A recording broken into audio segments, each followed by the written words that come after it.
Kaayyattee arsiin makiinaa mucaasanii waliin kaayattee kabaja nu biraa qabdattee hin uffifti bara boo arsiin. Wallaahi arsiin silaanii uffifti. Dhugaan jirtullee kana fudhadhu jaalattus jibbitus fudhadhu dhugaa sitti abbaan barbaadane jaaladhu abbaan barbaadane jibbi. Odoo arsii taate ni uffisa odoo arsii taate ni uffisa jechuudha. Wallaahi odoo arsii taate ni uffisa. Uffisee baxaaniyatti uffisee uffinni kee kana galanni kee kana gammachuun ati mucaa kana waliin goote kana hidhaan malee har'a mana isin laalla yoo mucaa kana gargaarsiisaas deemu jira. Ujoolleen arsii asli dhageeffadhu tokkoffaa fit jettu akka nama tokko gargaarsiftee jirtaami albaatii afaan bantu kana jechuudha. Gurraachinarraa fuula gurraattii tanarraa kasala si deebisa. Asli dhaabbadhu albaatii yaa'ini asli dhaabbadhu. Dhugaan sitti maani asli dhaabbadhu asli waan kana keessa gargaarsiftee akka nama tokkotti har'a osoo kabaja sii qabaatanii odoo kabaja uummata arsiiti qabaatanii osoo ijoollee arsiiti qabaatanii Kamaal Abdallaa badheetti hin gatan. Kamaal Abdallaa dirreggatanii kophaa isaa mana isaatti hin deebi'u jechuudha. Achi oolee aduu keessa waliin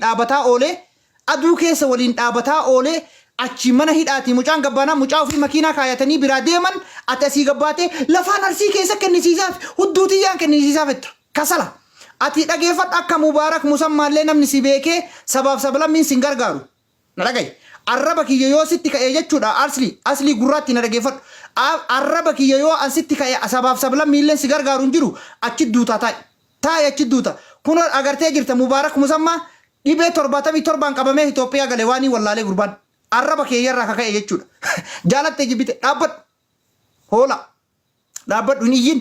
Kalaas akka nama tokko miliyoona tokko fo'i uummata keenyarraa guurtee gargaarsifte kakanaa achi akkuma mucaa keenya jedhanii Kamaal Abdallaa gatanii deeman haa gargaaratan. Uummanni keenya ammoo uummanni arsiitu qofa abbaan barbaadne jaaladhu abbaan barbaadne jibbi. Ujoolleen arsii nama keessi hin kabajne nama kabaja sii hin qabne jala duuteen booyin dhugaa sitti asilii gurraatti lufitti luf jettee asii achi fiidu dhaabbadhu.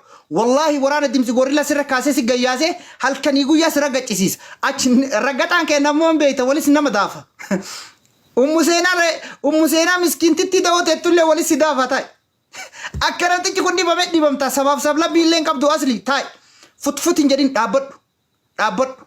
Wallaahi Kamaal Abdallaa galatoomi ulfaadhu kabaja nu biraa qabda nu akka arsiitti kabaja sii qabna odoo hadha namni dhibame sun nama arsii ta'ee arsiin baxaaniyaa uffisa arsiin kabaja guddaa godhaaf. Mucaasa waliin silaa hadha Kamaal Abdallaa ijoolleen Jimmaa warri Jimmaa gurguddaan garaa iitetee yaa'u. Achi yaa'e eessa jira kunniin gurguddaan nyaatee akkana jira barabboo. Kunniin maal yaada sammuun qabu nyaata garaa malee.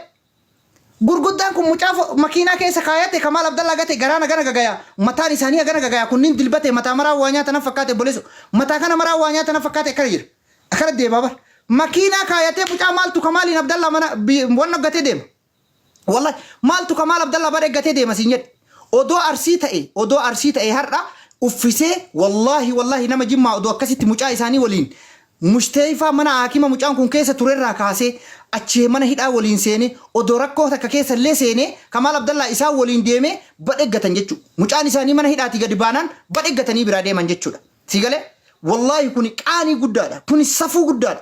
Kuni qaanii guddaadha. Namni silaa nama akkasi nama dhibamusa waliin dhaabatee jedhe makiinaa mucaan sun yaabbate waliin yaabbatee silaadha Kamaal Abdallaa bakka sanii galuu qaba ture.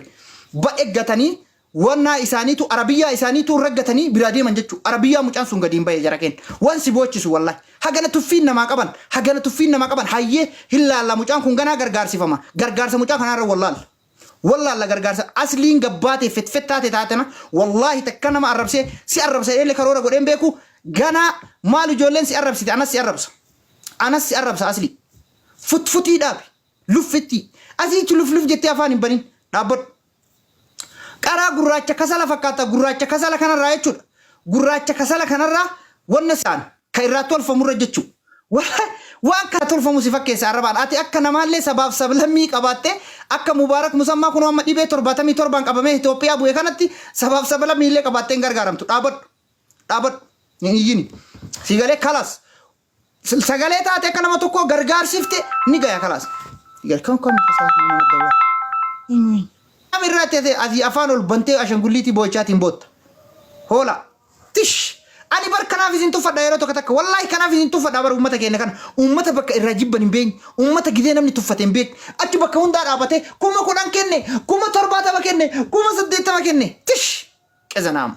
Kanaaf isin jibba wallahi billahi. Kanaaf isin jibba bar ijoolleen keenya. Kanaaf isin jibba. Kun dengata si kabbaye wallahi biraa lafa kennitiitu fi baadheedha. Sii galee donqooro kasala duraa kasala fakkaata kasalarraa dhagayi wallahi kasalarraa waan kasalarraa tolchanii si deebisaan kan boba'ee dhumateetti daaraa si godhaan kuna mubaarak musa maalaalisi saahiba keetiimi dhibee 77 dhibamee mana maachi dura maan dhibamin barbaree dhugaa ture soogidda dhugaa ture shunkurtii nyaataa ture qullubbii nyaataa ture maan dhibamin achi dura dhibee 77 dhibamee Itoophiyaa ergine riifarii akka sabaaf sablammiitti gargaarsisanii atammoo namni sabaaf sablammii si gargaaruu sin jiru dhaabbadhu wallahi dhugaan sitti maan dhugaan sitti ma sabaaf sablammii si gargaaruu sin jiru dhaabbadhu dhugaa sitti maa jechuudha afaan hin baniin kalaas akka nama tokkoo gargaarsifte akka nama tokkoo bira dhaabbatte miliyoona tokkoo foyiin gargaarsifte kalaas baqii achi booda akkuma har'a kunoo Kamaal Abdallaa gatanii fudhatanii taa gargaarsifatan biyya galchanii achi dhiisanii waan si galchin jiru jechuudha. Waan si galchin jiru dhaabbadhu yoo dandeette dhaqiitii sagalee ta'iif yoo dandeette dhaqii gastii gubbaa taa'iif kalaas hin iyyin gargaarsifte. Sigalee wanni ammallee mana asliitii jedhaniif uummanni Arsii achitti waa kenna jedhaniiti.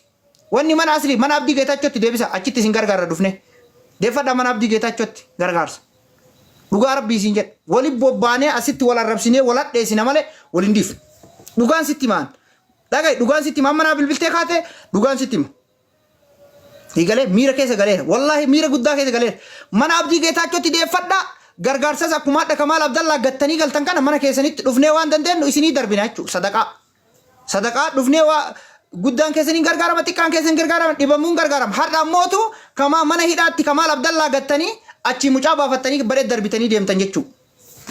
Sigalee har'a mucaa mana hidhaatti baafattanii Kamaal Abdallaa dirretti galtanii ka afaan isin waliin goggogaa oole ka afaan agartee akkasii isin waliin goggogeessan daa ofiitti galee bishaan ofii qorraa ofii gab jedhees koofdarii itti bitatee koofdariidhaan dhugaa jechuudha nyaata dhabuu osoo hin taane jechuudha.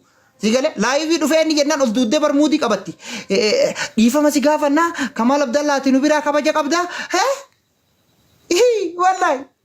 Wallahi jedhame kabaja nu biraa qabdaa Kamaal Abdallaa nu si kabajnaa nu si jaalannaa dhiifama si gaafannaa bakka buunee hin jiru. Gargaarsifadhaa mana Abdii Geetaachotti deebisa. Si gargaaranii si gargaaruu baatanii achi dhufnee waan dandeenyu isinii kennina jechuudha. Sigale odoo isin hadhaa nama isin waliin fiigu nama isin waliin cabu kabajanii har'a nullee isin kabajna turre. Akkasitti mucaa biraa gabbaafattanii mana makiinaa keessa kaayattanii mucaa biraa deemuun Kamaal Abdallaa dirreggatuun xiqqeenyi kanaa waliin jiru obboleessa. Nama kabaja isinii godhe nama mucaa isinii gargaare nama mucaa bakka inni dhibamutti shamara fidee achitti marqaa isinii nyaachisee waa meeqa isinii godhe iyyuu tuffattanii maaliif maa wal soobna maa waliif fakkeessina Oromoo dhugaa walii himnee waliin iyyaanu.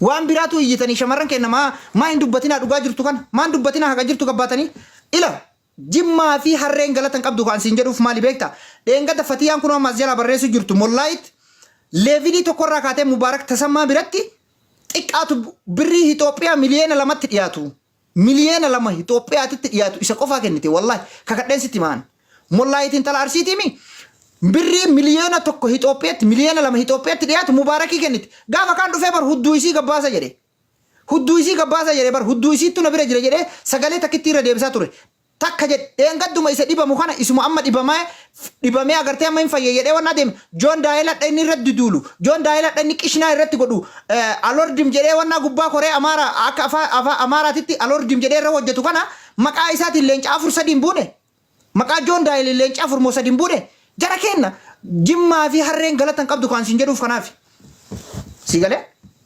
albaati abbaan barbaadanii jaalata abbaan barbaadanii jibbita sigalee an dhugaa jirtu sitti meen deema abbaan barbaadanii jibbita abbaan na barbaade immoo bakka barbaadetti bakka na agartetti yoo nufirraa si baasuu dadhabe an ilma sareeti ammootu ka'ati nama 770 wal guurtee dhuftu sani dhagartee ka'ati 7-8 wal guurtee dhuftu sani ani gowwaa miti ka ofisi yaamee si jalatti baay'ee booyu wal mari'attee nama 7-8 nuftu ani ofisi yaamee kasi jala boo'u miti yoo na agarte bakka na argitetti yoo nufirraa si baasuu baadhee jechuudha ani an du'aana maa gadiitti si galee bushtaam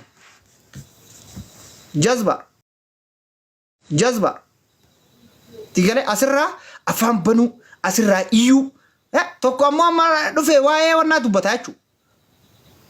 Nuti dhiifama si gaafate amma boorishaaf amma muudii qabatuun isin barbaachise maa dhugaan himne Kamaal Abdallaa akkana si godhuun sirrii miti maan jenne dhiifamne ati gaafattu Kamaal kijibdu uffe oseenteemi maaliifi akkanis godhuun sirrii miti wallahi wanni kun nutti illee dhagaamee jira jettee maan dubbatin nama jimmaa ka gabbayee dubbate argite keessaan si araarfannaa Kamaal Abdallaa keessaan si timna si bilbilla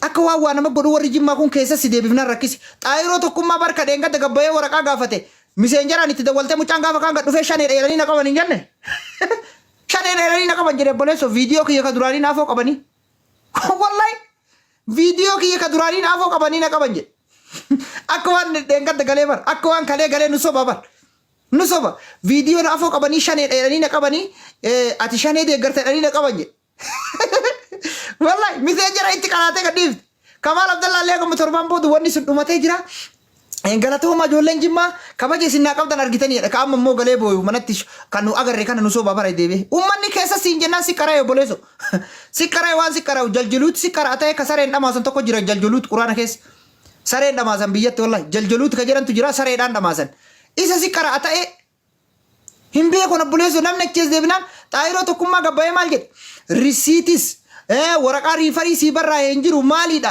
yoo kana diddan ammoo sagalee fi ragaa qaba isin gabbaaya waan isin jechaa turtan jennaan hidhat ol darbanii achi gabbaasanii miseenjara geessan achi gabbaasanii dhufee maan nu jedhe viidiyoo irratti shanee dheeranii na qaban viidiyoo kiyya na afoo qabanii jedhe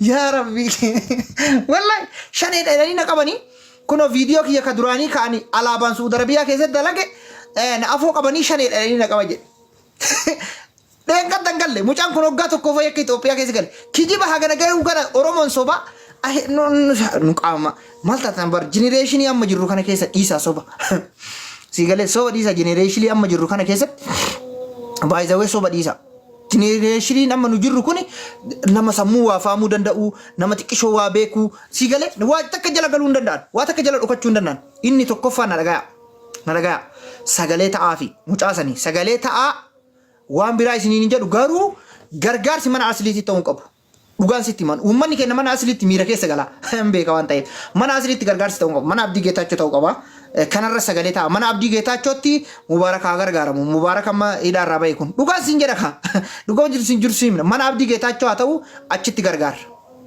warri dhiisi aslii dhiisi naan jechartan gargaarsi mana isaatti ta'e taanaan seenaan takka arrabsamteen beeyne seenaan takka arrabsamteen beeyne asliinis gurraachessee achiin beeytan ka bakka amma namni nama tuttuqaanii jiru sanii baay'ee waan jalqabe waan biraa jettanii an bakkisan mana walit dhaya hin beeku walit dhodhoosee jechuudha si galee achiin deemee maaliin ta'a Maarqoosiin fa'aan garee ta'a Maarqoos jedhu turumbaddu garee ta'an kalaas jarri jedhamu san hin feetuumi anillee jaraan jaree ta'e walitti gubna jechuudha sukkaara itti kaafa achiin ibsa abbaa jaalalaa fa'aa bira deemee si galee dhiisa miira keessa waliin galchinu gargaarsi mana Abdii Geetaachoo ta'uu qaba okay